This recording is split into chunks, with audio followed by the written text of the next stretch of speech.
আসসালামু আলাইকুম, কেমন আছেন আপনারা?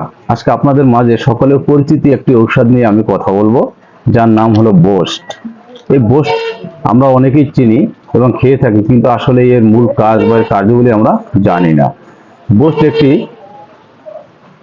নিউরোবিয়ান ভিটামিন B1 B6 এবং B12 দ্বারা গঠিত। এর কাজ ও উপকারিতা: স্নায়ুতন্ত্রের উন্নতি। ভিটামিন B1 B6 এবং B12 স্নায়ু কার্যকরী ক্ষমতা ভালো রাখে। নিউরোপ্যাথি ও স্নায়ু ব্যথা এটি ব্যবহার করা। শক্তি উৎপাদন: এই ভিটামিনগুলো দেহের খাবার থেকে শক্তি উৎপাদন করে থাকে।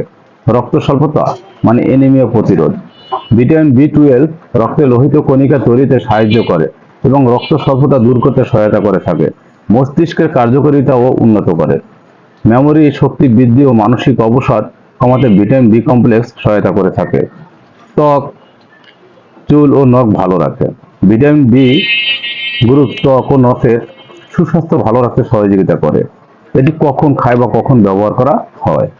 দুর্বলতা বা ক্লান্তি বোধ করলে, স্নায়ু রোগ যেমন নিউরোপ্যাথি, ব্যাক পেইনে, ভিটামিন বি কমপ্লেক্সের অভাবজনিত সমস্যা হলে, মানসিক চাপ বা অবসাদ সমস্যা হলে, রক্ত শূন্যতা বা অ্যানিমিয়ার ক্ষেত্রে। আজকে এই পর্যন্তই। ধন্যবাদ, ভালো থাকবেন।